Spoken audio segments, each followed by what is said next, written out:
This video is to be used for educational purposes only and is not intended to replace individual research or licensed investment advice. Unique experiences and past performance does not guarantee future results. Trading stocks, options, and spot currencies involves substantial risk, and there's always the potential for loss. Your trading results may vary. No representations are being made that any software or training will guarantee profits or not result in losses from trading. This is the Premier Trade Market Wrap with Ivan Caesar. Good afternoon, everybody. Welcome to the Premier Trade Market Wrap.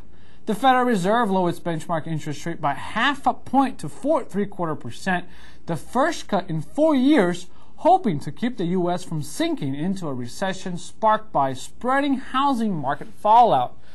The larger-than-forecast reduction suggests that the officials see a serious risk of an economic slump.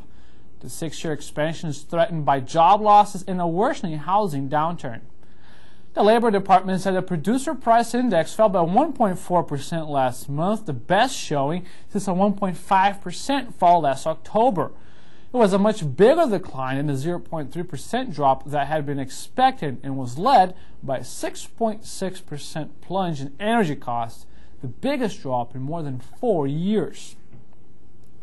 The numbers of foreclosure filings reported in the U.S. last month more than doubled versus August 2006 and jumped 36% from July, a trend that signals many home and condo owners are increasingly unable to make timely payments on their mortgages or sell their homes amid a national housing slump. For stocks in the news, Boeing said China will need to buy 3,400 aircraft at a cost of $340 billion over the next 2 decades, and its air travel market grows to rival that of North America. Boeing's forecast was an increase over earlier projections by the U.S. company and its European rival Airbus, which put Chinese demand at 1,900 to 2,600 aircraft over 2 decades. American Express said it's agreed to sell its international banking unit to the UK Standard Chartered in a deal worth roughly $1.1 billion. American Express said it will get $300 million plus the net assets of American Express Bank in cash, which would have totaled around $860 million.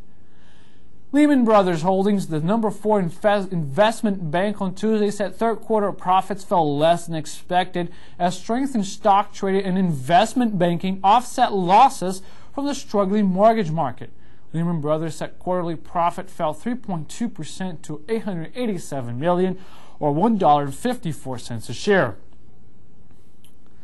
Best Buy, the nation's largest consumer electronics retailer, said second-quarter profits rose 8.7% on strong international results and tighter spending controls.